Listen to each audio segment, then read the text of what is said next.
You can see how many markets are created just to deal with people's thought. Like, because people are identified with their mind and how things should be, and they attach themselves to ideas, you can see many markets emerging that are dealing with those ideas. So people are creating problems for themselves, and then you can find people who hold the solution to those problems, but it isn't realistically happening on the same level. So, for example, when a woman thinks that she should find a husband, for example, or when a person wants to manifest something, you can see many people who are emerging with solutions on the same level. So for the woman and the husband, they will tell to her how she needs to dress, how she needs to behave, how she needs to talk. And so she will load her mind with new type of thoughts. She will load her mind with a new type of conditioning because she believes that one is better than the other. And for the manifestation, is the same thing happening. Like people who desperately want to manifest something, they will oftentimes get the knowledge from the manifestation teachers, and they will now go and play this record in their mind. And as soon as they make a mistake, kind of, right, what it seems, as soon as they go against the rules of those manifestation teachers, they will then not punish themselves, but their ego will feel inferior to what should be. And with spiritual studies, it is the same thing, obviously. But the point that I'm making is that you can only really escape the whole paradigm and level up once you find that void inside of yourself, once you find that emptiness. So the only way to really change something and the only way to really become of a different vibration and have your life changed accordingly is to empty all your knowledge altogether and get rid of the paradigm. So get rid of that first load of thoughts. Sorry, the sun is in my face. So to get rid of that whole load of thoughts altogether. Because when you get rid of this initial load of thoughts and that initial load of conditioning, the problem that you had goes away, because the only reason that you had it was because of that conditioning that you had in the first place. And you trying to substitute one conditioning for another eventually results at more problems, because the only way that problems can happen is through the conditioning, through the rules, through certain set of things that you have to follow, and you believe that if you do follow them, you will be happy. So it doesn't matter what kind of set of rules you put into yourself, what kind of set of rules you believe in. You will always have problems resulting from those sets of rules. And when you get rid of the sets of rules altogether, when you find that space, what Eckhart Tolle calls spaciousness, for example, you start to perceive things from this point, from the space of non conditioned mind. And when you manage to stay in that space, you do not create the conditions for the problems to arise. So essentially, this is the only way how you can really overcome whatever it is that you're having and how you can overcome any type of suffering.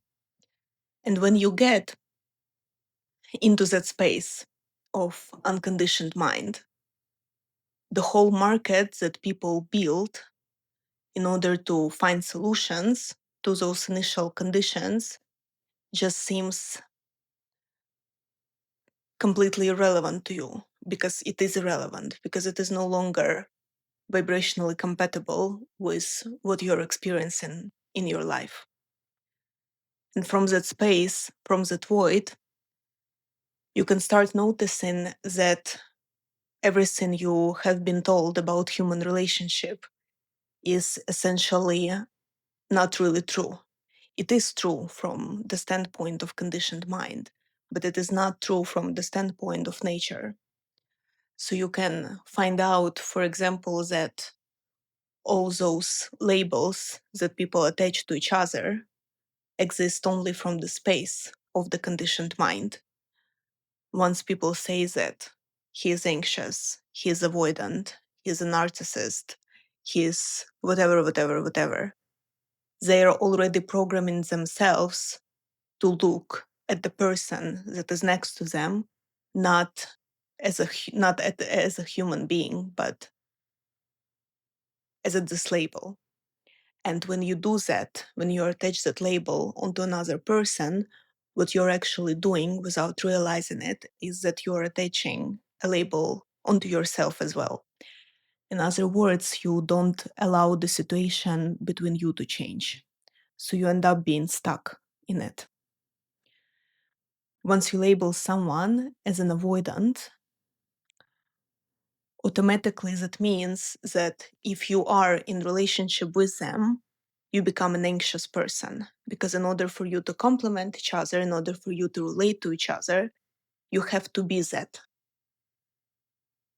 When you can just say like he is behaving like an avoidant person and you are detached and you go on with your day, this is not what I'm talking about. This is when you're free from that, because what you're actually doing is that you're behaving from the space of that void inside of your relationship. But when you choose to stay in the relationship with that person, the only way you can do so is by becoming an anxious person in order to keep having like an active relationship with them. When you label someone as a narcissist, the only way you can now relate is by not actively engaging with them, by judging them, by avoiding them, and doing all kind of nonsense from your conditioning that they are a narcissist. And that's why they keep being a narcissist. That's why that person keeps being an avoidant. Because that person is only a narcissist because you are giving your power away and you are perceiving them as narcissist because you're judging them, because you lack certain power in yourself or you lack certain realizations about yourself. And it doesn't matter what it is exactly, but the point is that they're only a narcissist to you because you are behaving from a set of conditioning, from the set of rules. And the only reason that person is avoidant to you is because you label them an avoidant and because you are now an anxious person with them. So, what actually happens when you label someone, when you decide in your mind that you're going to judge this person a certain way, you lock the relationship between you two.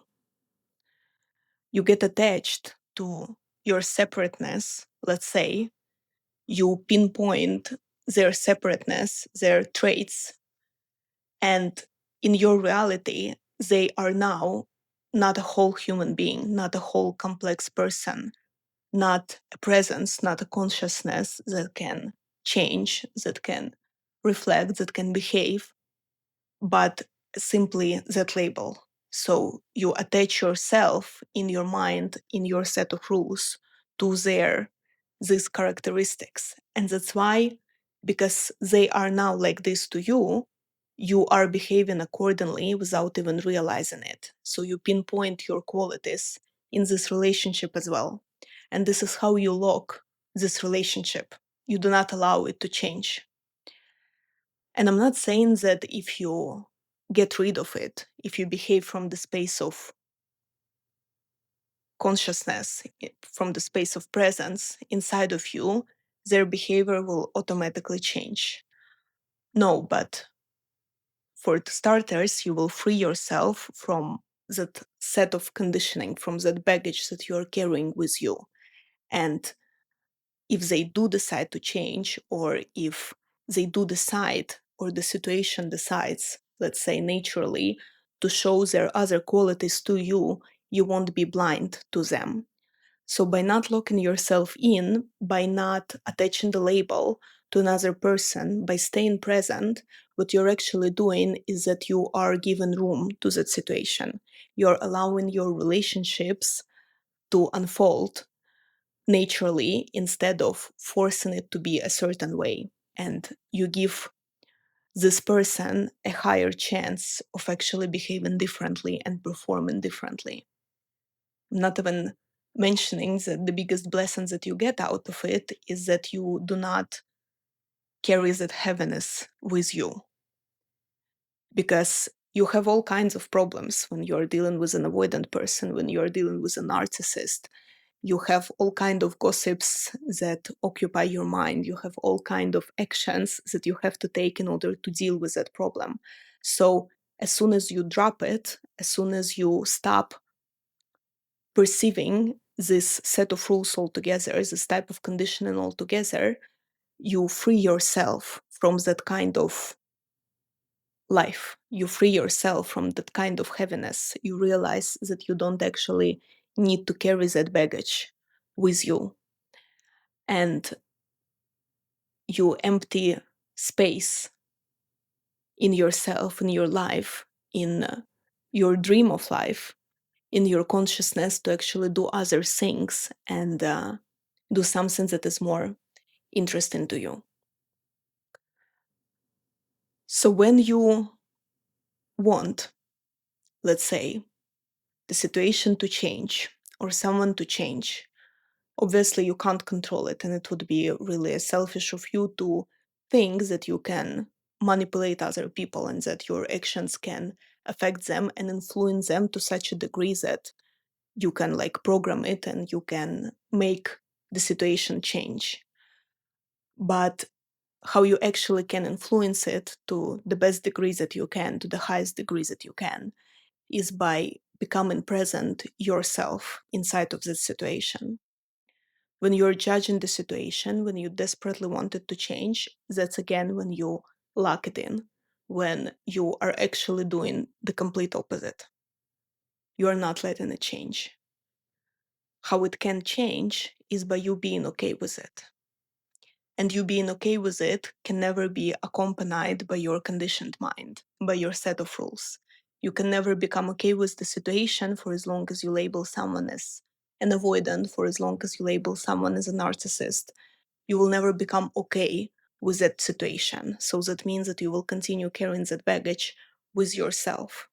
Not only, most often, not only in this relationship, but in any type of relationship that you will go into afterwards.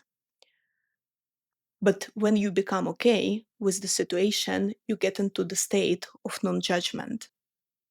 When you take it for what it is and you allow yourself to experience the situation not through the lens of your conditioning, not through the lens of the labels, but without any lens. So from this space of presence, you will see the situation purely for what it is, without labeling anything. And when you do that, it is a consequence of you becoming okay with it. And if you do that, you're also becoming okay with it. So when you do that, you come back to the natural flow of life. And that's why the situation can now start naturally unfolding more easily, and the relationship can now become naturally what it is supposed to be without you blocking it. Because when you lock the situation in, you're blocking the natural flow. So this is how you give the biggest chance to the situation of actually changing, when you're just okay with what it is, when you just let the presence guide you. And this is the state where you do not have any problem with that other person, because you do not have a label anymore.